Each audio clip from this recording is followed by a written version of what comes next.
할렐루야. 오늘 잘 오셨습니다. 오늘 함께 볼 말씀은 사무엘상 2장 12절로 17절 26절까지 말씀입니다. 좀 긴데 저와 여러분이 한 절씩 교독하겠습니다. 엘리의 아들들은 행실이 나빠 여호와를 알지 못하더라. 그 제사장들이 백성에게 행하는 관습은 이러하니 곧 어떤 사람이 제사를 드리고 그 고기를 삶을 때에 제사장의 사환이 손에 세 살 갈고리를 가지고 와서 그것으로 냄비에나 솥에나 큰 솥에나 가마에 찔러 넣어 갈고리에 걸려 나오는 것은 제사장이 자기 것으로 가지되 실로에서 그곳에 온 모든 사람들의 이스라엘 사람에게 이같이 행할 뿐 아니라 기름을 태우기 전에도 제사장의 사환이 와서 제사 드리는 사람에게 이르기를 제사장에게 구워 드릴 고기를 내라. 그가 내게 삶은 고기를 원하지 아니하고 날 것을 원하신다 하다가 그 사람이 이르기를 반드시 먼저 기름을 태운 후에 내 마음에 원하는 대로 가지라 하면 그가 말하기를 아니라 지금 내게 내라. 그렇지 아니하면 내가 억지로 빼앗으리라 하였으니 이 소년들의 죄가 여호와 앞에 심히 크면 그들이 여호와의 제사를 멸시함이라. 사무엘은 어렸을 때에 세마포 에봇을 입고 여호와 앞에서 섬겼더라. 그의 어머니가 매년 드리는 제사를 드리러 그의 남편과 함께 올라갈 때마다 작은 겉옷을 지어다가 그에게 주었더니 엘리가 엘게나와 그의 아내에게 축복하여 이르되 여호와께서 이 여인으로 말미암아 내게 다른 후사를 주사 이가 여호와께 간구하여 얻어 바친 아들을 대신하게 하시기를 원하노라 하였더니 그들이 자기 집으로 돌아가매 여호와께서 한나를 돌보시사 그로 하여금 임신하여 세 아들과 두 딸을 낳게 하셨고 아이 사무엘은 여호와 앞에서 자라니라. 엘리가 매에 늙었더니 그의 아들들이 온 이스라엘에게 행한 모든 일과 해막문에서 수종드는 여인들과 동침하였음을 듣고 그들에게 이르되 너희가 어찌하여 이런 일을 하느냐 내가 너희에게 악행을 이 모든 백성에게서 듣노라. 내 아들들아 그리하지 말라. 내게 들리는 소문이 좋지 아니하니라. 너희가 여호와의 백성으로 범죄하게 하는도다. 사람이 사람에게 범죄하면 하나님이 심판하시려니와 만일 사람이 여호와께 범죄하면 누가 그를 위하여 간구하겠느냐 하되 그들이 자기 아버지의 말을 듣지 아니하였으니 이는 여호와께서 그들을 죽이기로 뜻하셨음이더라. 같이 있습니다.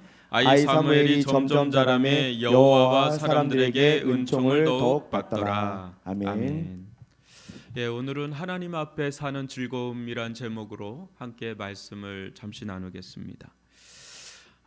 이 사사기, 이 칠흑 같은 어두운 시대에도 소망은 있는가? 한참도 내다볼 수 없는 혼탁했던 시대가 바로 우리가 살펴보고 있는 사사 말기 시대입니다. 이때 불임으로 고통하던 한 여인이 등장했고 그 불임의 태 속에 기적적으로 아이가 태어났죠. 그 아이가 바로 사무엘입니다. 한 사람의 태어남은 보잘것없어 보일 수도 있지만 결코 그렇지가 않죠. 그 사람이 어떤 사람이냐 또 어떻게 사느냐에 따라 인류는 크고 작은 영향을 받아왔습니다. 악인이 득세를 할 때는 전 세계가 세계대전으로 들어갈 때도 있었고 또 어떤 한 사람의 태어남은 그 나라를 건지고 세우는, 저는 남아공에 이전에 그 선교사님 홍승윤 선생 만나러 갔었거든요. 만델라 대통령에 대한 이야기를 듣는데 정말 감동적인 이야기들이 너무 많더라고요. 세상은요, 사탄은 세상의 임금입니다. 사탄은 세상 통치자들 또 권세들을 통해 이 세상을 지배하고 장악하고자 몸부림을 칩니다. 여러분, 에베소서 6장 12절인데 제가 읽어드리겠습니다. 우리의 씨름은 혈과 육을 상대하는 것이 아니요 통치자들과 권세들과 이 어둠의 세상 주관자들과 하늘에 있는 악의 영들을 상대함이라. 사탄이 어떻게 이 세상을 지배하려 우는 사자같이 이빨을 드러내는지 한번 여러분 살펴보십시오. 그러나 사탄이 제 아무리 활개를 쳐도 하나님의 손에 컨트롤 당하고 있다는 것 또한 우리는 잊지 말아야 합니다. 욥기 1장 12절 보니까 여호와께서 사탄에게 이르시되 내가 그의 소유물을 다 내 손에 맡기노라. 다만 그의 몸에는 내 손을 대지 말지니라. 사탄이 곧 여호와 앞에서 물러가니라. 하나님의 컨트롤 안에 있는 게 사탄이다. 아무리 사탄이 세상의 임금이라 해도 그 위에 하나님께서 모든 걸 주관하고 있다는 거죠. 한나의 찬양도 한번 들어보십시오. 우리 지난번에 살펴봤던 사무엘상 2장 6절로 7절 제가 읽어드리겠습니다. 여호와는 죽이기도 하시고 살리기도 하시며 수월에 내리기도 하시고 거기에서 올리기도 하시는도다. 여호와는 가난하게도 하시고 부하게도 하시며 낮추기도 하시고 높이기도 하시는도다. 역사는 결국 하나님의 이끄심 속에 흘러갑니다. 여러분, 지금 세계는 굉장히 혼란스럽죠. 러시아와 우크라이나 전쟁이 2년이 넘었습니다. 또 이스라엘과 하마스 전쟁도 여전히 진행 중에 있습니다. 중동의 하약고가 언제 터질지 모르는 그런 위기 상황 속에 또 예멘의 후티 반군의 또 여러 가지 또 테러 같은 것들이 일어나고 있고요. 북한의 핵실험은 언제 일어날지 모르는 초일기로 들어갔다는 말들이 종종 들리죠. 미국의 대선이 아마 전 세계의 정세에 엄청난 영향을 미칠 것이다라고 하는 11월에 대한 촉각을 곤두세우고 있고, 또 지금 우리 한국은 의료 대난으로 굉장히 정신이 없습니다. 이 크고 작은 일들이 아주 곳곳에서 일어나고 있습니다. 정신을 제가 볼 때는 지금 바짝 차리고 기도해야 될 때라고 저는 봅니다. 지금 이스라엘을 영적 암흑기로 만든 장본인이 나오는데 그것은 엘리 가문입니다. 엘리 가문은 제사장 가문이고 또 동시에 사사 가문으로 아주 당시 국가 최고 권력 가문이에요. 모든 게 이 가문에서 시작을 하고 이 가문에서 통제를 하고 통치를 하는. 그러나 하나님은 엘리 가문을 더 이상 쓰실 수가 없었습니다. 그 이유가 오늘 살펴볼 말씀에 나옵니다. 반면에 새로운 사사, 새로운 선지자를 세우는데 그 사람이 바로 사무엘이고, 하나님은 사무엘을 통해서 또 새로운 시대를 열고자 하시는 거죠. 오늘 말씀을 보면서 이 시대 하나님 앞에 어떻게 살아가야 되는지를 좀 깨닫고 또 결단하는 그런 복된 시간이 되기를 주님의 이름으로 축복합니다. 여러분, 12절과 17절을 한번 교독으로 읽어보죠. 엘리의 아들들은 행실이 나빠 여호와를 알지 못하더라. 이 소년들의 죄가 여호와 앞에 심히 크면 그들이 여호와의 제사를 멸시함이었더라. 네. 12절과 17절은 이 단락의 시작과 끝입니다. 근데 이 시작과 끝을 연결해서 보면 중요한 영적 교훈을 발견할 수가 있습니다. 여러분, 엘리의 두 아들이 있죠. 홈니와 비느하스. 근데 이들은 모두 하나님을 알지 못하던, 옛날 개역 한글 성경에는 영적 불량배, 영적 깡패라고 써 있습니다. 여러분, 과연 이들이 하나님을 알지 못하던 자들인가? 여러분들 어떻게 보세요? 여러분, 이들은 누구보다 하나님을 잘 아는 계층인 제사장들이었죠. 일반 평민이 아닙니다. 그러나 성경은 이들의 영적 상태를 고발하고 있는데 여호와를 알지 못하는 자, 영적인 불량배들, 이렇게 표현을 하는 거예요. 여러분, 이상하지 않습니까? 이들은 일반 백성이 아니죠.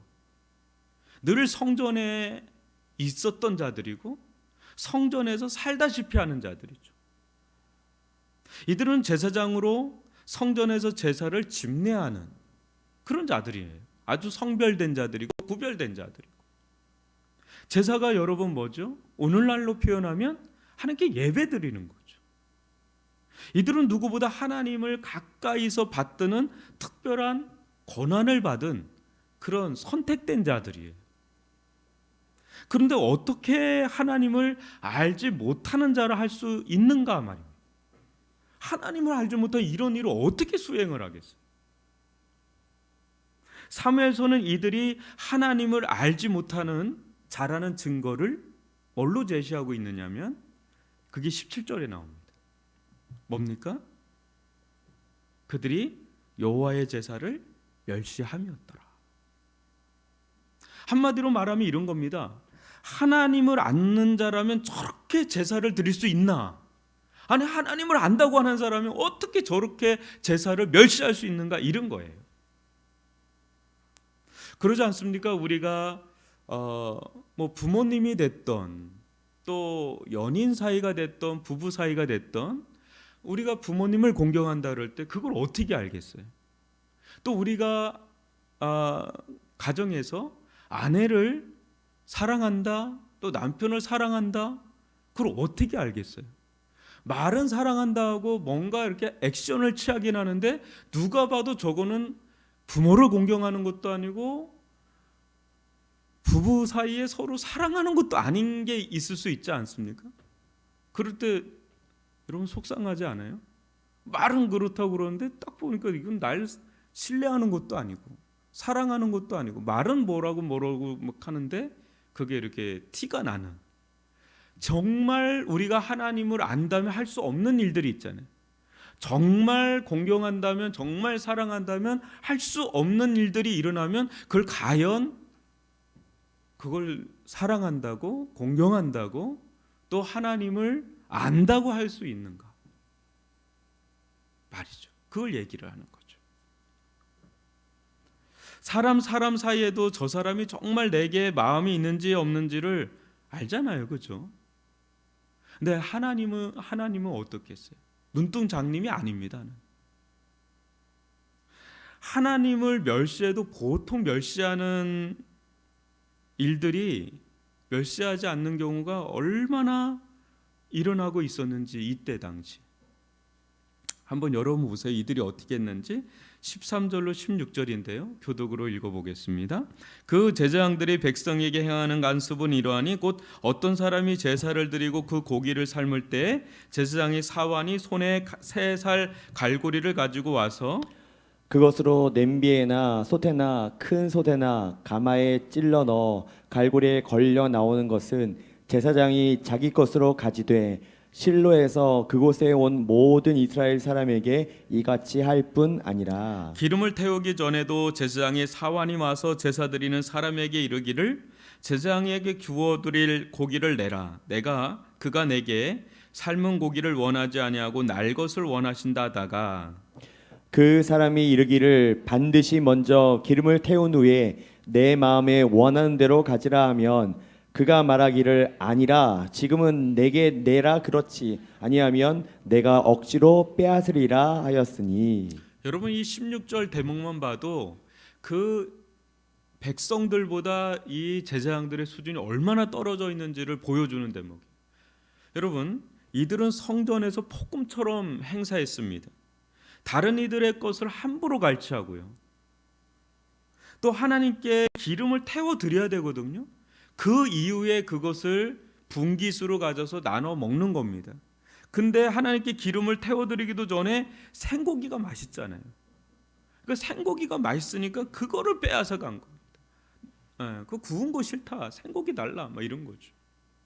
이들은 본인들도 심각한 죄를 지금 지을 뿐 아니라 제사 드리러 온 백성들까지 죄짓게 하는 그런 일들이 일어나고 있었던 거예요. 이게 이스라엘의 예배의 상황이었습니다.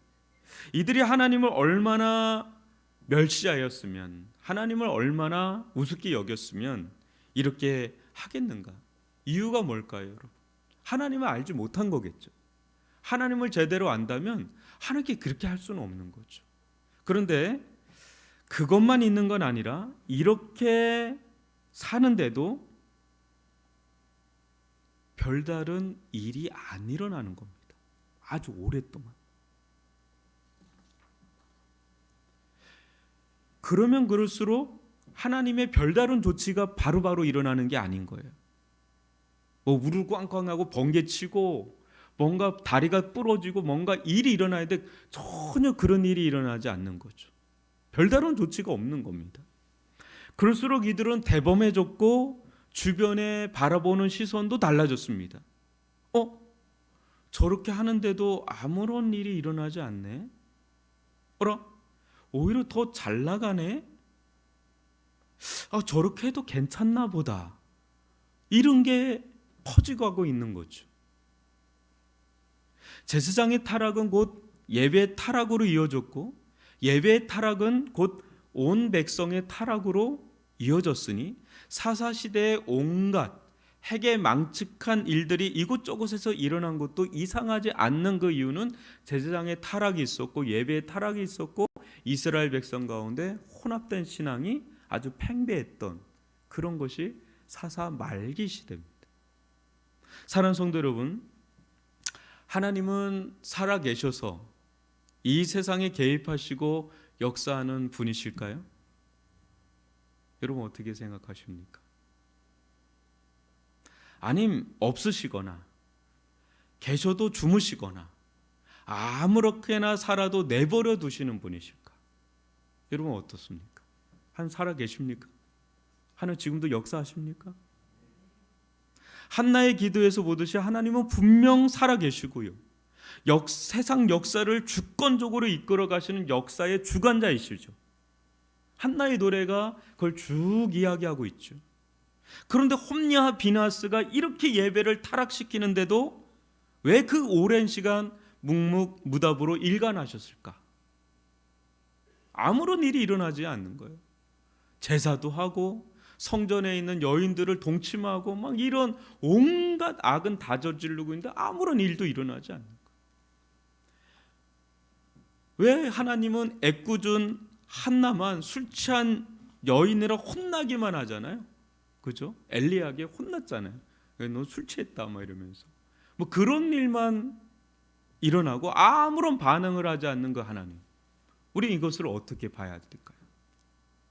여러분, 하나님께서 아니 계신 것 같을 때가 가장 무서운 때입니다. 가장 두려운 때. 하나님은 이스라엘이 영적으로 가장 타락한 이 시대에도 두 눈 시퍼렇게 뜨고 보고 계셨습니다. 비록 작은 한 여인, 그 한나에게만 역사하고 있었지만 그것을 아는 이들은 아무도 없죠. 아주 한나에게 역사하는 그 하나님의 손길은 비밀 병기를 지금 준비하고 있는 거예요. 아무도 모릅니다. 그 이름 뭐 별로 알지도 못하는 그 한나의 사건을 누가 알겠습니까? 아주 비밀 병기. 그런데 엄청난 비밀 병기인 게 사무엘에서 전체 이제 사무엘이 등장하면서 알게 되죠. 그거 외에는 아무런 일도 역사도 행하지 않는 것 같아요. 사무엘 낳는 것만 역사한 것 같고 별다른 역사를 한 것 같지가 않잖아요. 그러나 온갖 죄를 저질러도 아무런 조치를 취하지 않는 하나님은 정말 아무런 일을 하지 않는 것일까? 여러분 25절을 보십시오. 사람이 사람에게 범죄하면 하나님이 심판하시려니와 만일 사람이 여호와께 범죄하면 누가 그를 위하여 강구하겠느냐? 그들이 자기 아버지의 말을 듣지 아니하였으니 이는 여호와께서 그들을 죽이기로 뜻하셨습니다. 여러분, 하나님의 말씀이 들리지 않으면 그건 지금 빨간불이 엄청 켜져 있는 거예요. 작정이 들어간 거죠. 하나님이 죽이기로 작정하심이 얼마나 무서운 일인지를 보여주는 장면이에요. 여러분, 하나님께서 죄를 그렇게 저지르고 있는데도 아무런 일이 일어나지 않는 자들이 있죠. 마치 형통한 자들, 더 잘 되는 것들. 여러분 절대 부러워하지 마십시오. 부러워하면 지는 거예요. 그들 가운데 하나님께서 차곡차곡 진노를 쌓는 소리를 들어야 됩니다. 여러분 보십시오. 앞으로 푸틴이 어떻게 될지 한번 여러분 보세요. 얼마 안 남았습니다. 때가 차면 부지불식간에 쭉청이처럼 불려나갈 자들이 악인의 운명입니다. 하나님께서 죽이기로 작정한 자들은 하나님의 노터치가 있는 거예요 지금. 근데 영원한 노터치예요. 터치 안 해요. 버려두죠. 그게 진짜 무서운 거예요. 근데 반면에 작은 잘못에서도 반응하시는 하나님으로 고통을 여러분들이 받고 있다면 여러분 감사하시기 바랍니다. 왜 조금만 잘못해도 이렇게 하나님은 개입하시는 것 같고 야단치는 것 같고 그럴 때 곤욕스럽고 고통스럽지만 감사하셔야 돼요. 하나님께서 분초마다 우리를 깨우고 있으니 얼마나 감사하고 감사한 일인지 몰라요. 남들은 뭐 이렇게 사는데 나는 뭔가 조금해도 뭔가 이렇게 하나님이 바로바로 힘들게 만들면 너무 힘들어요.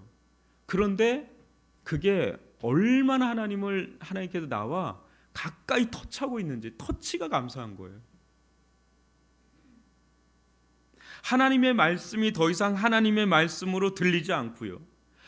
회개를 해야 하는데도 도무지 회개하지 못하는 완고하고 완악한 마음을 품고 있다면 여러분 정말 위험한 지역에 들어가 있는 거예요. 레드선을 넘은 겁니다. 지금. 바로를 보십시오. 그토록 두드려 맞아도 회개할 수 없는 마음은 이미 죽이기로 작정된 마음이라는 거죠. 여러분, 우리가 날마다 마음이 녹아지고 회개할 수가 있고 순종할 수가 있고 기도할 수가 있고 찬양할 수가 있고 하나님을 섬길 수가 있고 예배할 수 있다는 이거가 얼마나 은혜이고 감사한지를 여러분 믿으시기를 바랍니다. 아무나 그런 마음이 드는 게 아니에요. 여러분 이 자리요, 여러분 돈 주고 준다 해도 이 자리 올 수는 있겠지만 여러분 안 되는 건 안 되는 거예요. 여러분 이 자리에 있다는 것만 해도 은혜인 줄 알고 감사하시기를 바랍니다. 여러분 반면에 이 칠흑 같은 어두운 시대에 한 줄기 빛이 비추고 있었으니 바로 사무엘이죠. 사무엘은 혼탁할 때로 아주 혼탁한 시대에 도저히 살기 그렇게 어떻게 이렇게 살았나 하는 그런 삶을 사는데 여러분 18절과 21절 여러분 사무엘서는 항상 대조를 이룹니다. 어떻게 대조를 보여주는지 18절과 21절을 교독으로 읽어보죠. 사무엘은 어렸을 때 세마포 에봇을 입고 여호와 앞에서 섬겼더라. 여호와께서 한나를 돌보시사 그로 하여금 임신하여 세 아들과 두 딸을 낳게 하셨고 아이 사무엘은 여호와 앞에서 자라니라. 여러분 이 말씀도 이 단락의 처음과 끝이에요. 근데 여러분 지금 전 단락을 볼 때는 완전히 엘리의 두 아들들의 모습과 정반대되는 사무엘의 모습이 나오죠. 사무엘은요, 여러분 잘 보세요. 지금 엘리의 두 아들 홈리와 비느하스는 나이가 어느 정도 됐을까요? 성인일까요? 아니면 소년일까요? 여러분 성인입니다. 동침했다 그랬잖아요. 그죠? 성인이에요. 근데 사무엘은 애예요, 애. 그리고 엘리 자체가 나이가 굉장히 많습니다. 굉장히 성인이에요. 그 엘리의 두 아들도. 근데 이 사무엘은 애예요, 여러분. 그럼에도 이 아이는 거룩하게 성별된 제사장들이나 입는 세마포 에봇을 갖춰 입고 있어요.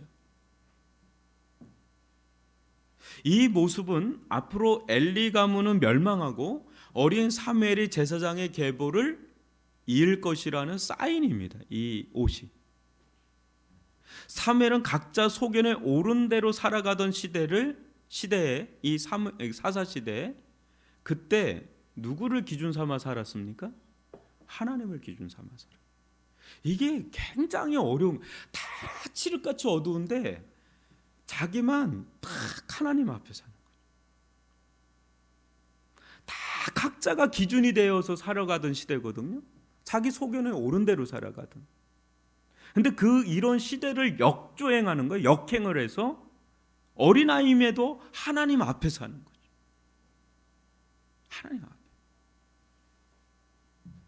하나님은 안에 계신 분이 아니라 곳곳에서 너무 분명하게 보이시는 그 앞에 사는 거죠. 안 보이는 자에게는 여러분 하나님은 한없이 안 보입니다. 하나님의 말씀도 한없이 들리지가 않습니다. 그러나 보이는 자에게는 어디를 가나 하나님이 보입니다. 무슨 말씀을 들어도 하나님의 말씀이 들립니다. 하나님을 떠나 자기 마음대로 산다는 것은 그런 자들에게는 있을 수가 없죠. 코람돼요. 사무엘은 하나님을 아는 영적 라신으로 지금 자라가고 있는 중이에요. 하나님께 완전히 드려진 자예요. 완전히 바쳐진 자예요. 구별된 자예요. 이 아이가 여러분 꺼져가는 이스라엘의 희망이고 비전인 거예요. 이 시대도 마찬가지입니다. 모든 사람이 다 영적으로 어두운 가운데 처해 있다 할지라도 나 한 사람은 하나님 앞에 살리라. 오늘날 사역자들도 너무나 저를 비롯해서 부끄러울 정도로 이 세상의 흐름에 너무 흔들려 있어요. 하나님 앞에 신실하게 살아가는 사역자들을 보기가 너무 어려워요. 저도 부끄럽지만 그래요. 그리고 사역자들이 이러면 그 지도를 받는 성도들은 어떻게 했어요? 예전에 그렇게 살아서 신앙생활 깨어서 사는 성도들도 지금 여러분 보시면 주변에 그렇게 깨어 사는 성도를 예전에는 흔하게 만났습니다. 어느 교회든 그런 사람들은 있었습니다. 근데 그런 사람들이 점점 사라져가는, 우리가 이런 때에 누구를 기준 삼아서 살아야 되냐, 누구 앞에 살아야 되느냐가 엄청난 도전입니다. 지금 여러분 시대의 소망이 어디 있을까요? 시대의 비전이 어디 있을까요? 여러분 엘리 가문에 있지 않아요. 최고 권력 가문에 있지 않아요. 어디에도 없어요. 하나님 앞에 보이진 않지만 하나님 앞에 사는 그 작은 아이, 그 아이가 그 시대의 소망이 됩니다. 사랑하는 성도 여러분, 우리의 자녀들이 누구 앞에서 무엇 앞에서 자라야 할까요? 세상의 성공 기준 앞에서 이 아이가 자라면 그게 되는 걸까요? 하나님 앞에 사는 건 둘째치고 세상에서 숭숭장구해서 성공한, 그래서 부자가 됐다, 어떤 명예도 얻었다, 또 자랑할 만한 어떤 학력과 힘을 가지고 있다, 그런 그 앞에서 자라야 할까요? 우리 아이들은 어디서 자라야 될까요? 지금 아이들도 별로 없지만 그 별로 없는 아이들마저도 어디를 기준으로 살아야 될까? 하나님 앞에서 자란다는 것은 여러분 무엇일까요? 하나님의 평가는 세상의 평가와 다릅니다. 우리는 너무 세상의 평가에 너무 민감해요. 그거 못 따라가면 실패한 것 같고, 루저 같고, 뒤처지는 것 같고, 망한 것 같고. 그래서 아이를 안 낳는데요. 요즘에 세상에서 실패한 애가 될까봐 안 낳는데요. 그렇고 난 그런 성공한 자식으로 키울 만한 자신이 없어서 안 낳는데요. 하나님은 전혀 아니 계신 것 같은 이때에도 사무엘 앞에 서서 사무엘을 양육하고 계셨습니다.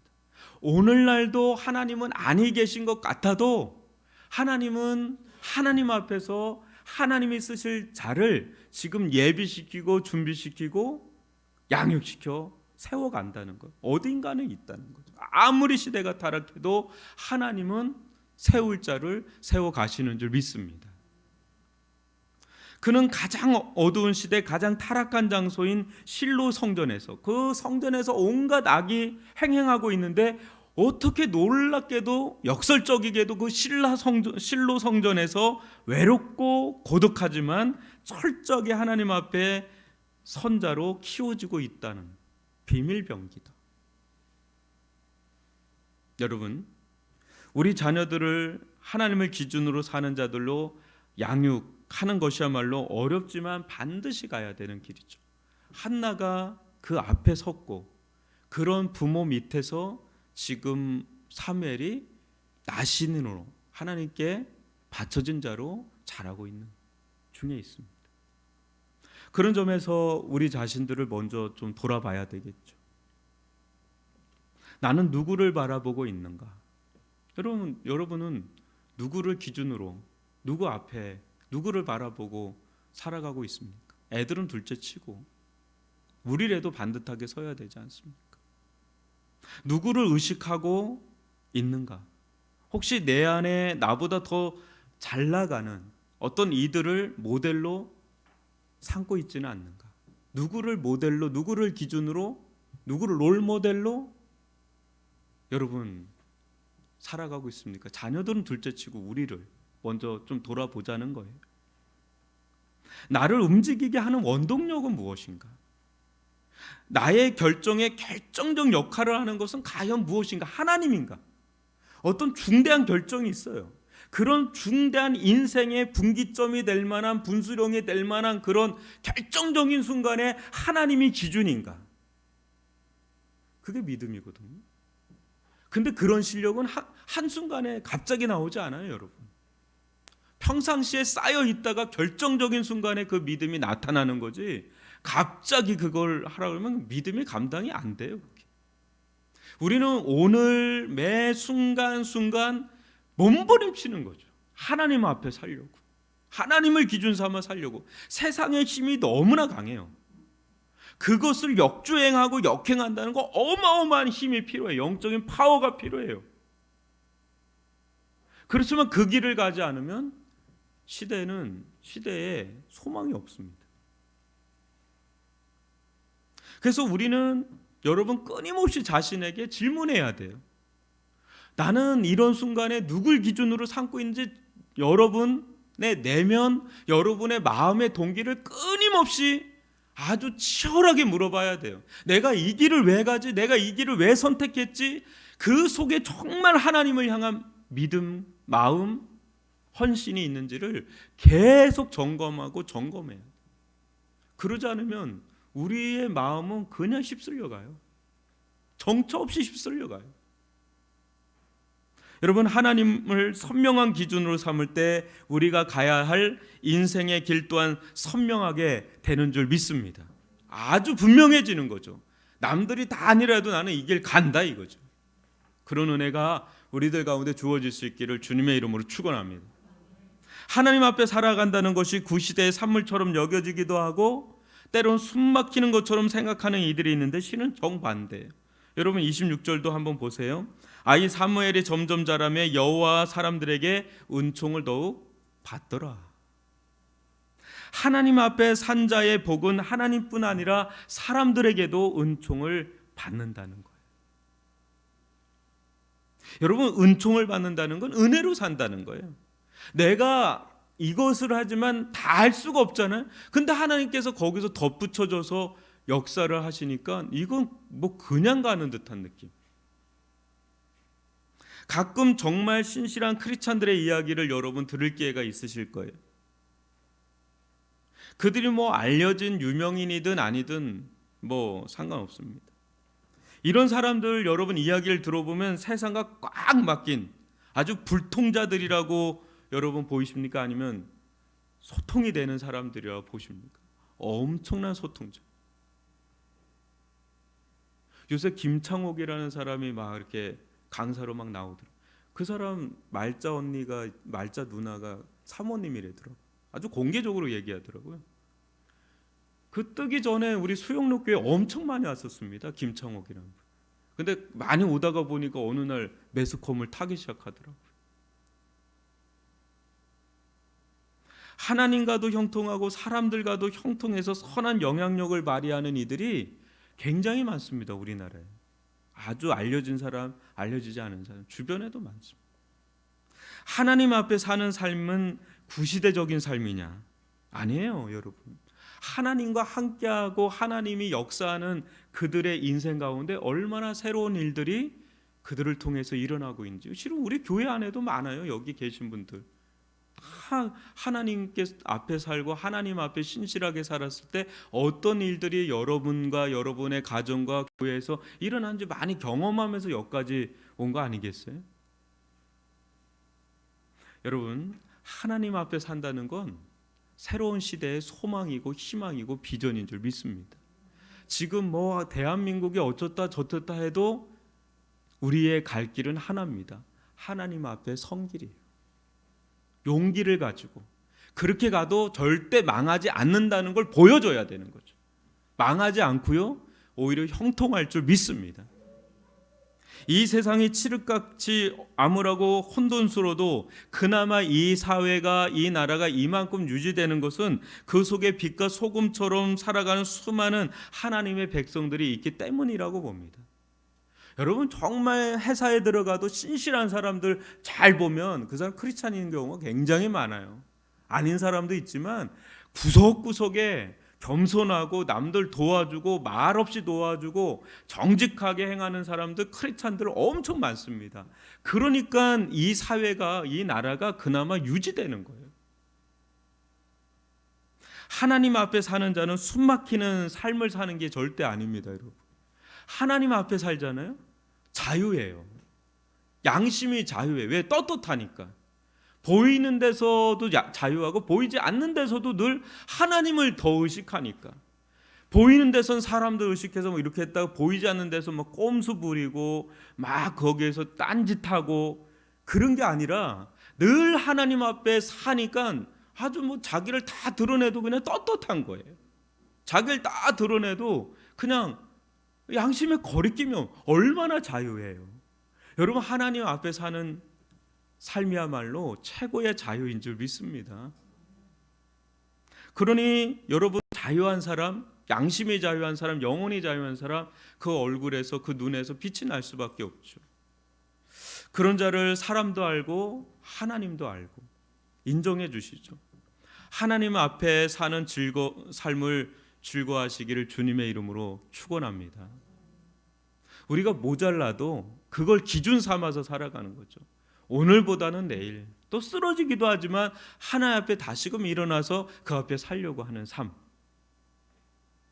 우리는 하나님 앞에 그냥 살려고만 한 것뿐인데 하나님께서 우리의 손이 미치지 않는 곳에 역사하셔서, 여러분, 사무엘이 하나님 앞에 살 때 한나 가정에는 막 잉태되는 일들이 막 일어나는 거예요.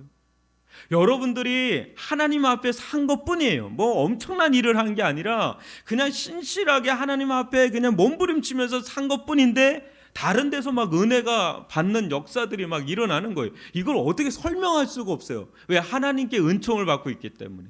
또 나하고 전혀 상관없는 사람이 나를 막 도와준다고 갑자기 불쑥불쑥 튀어나오는데 이건 설명할 수 없는 일들이 일어나는 거예요.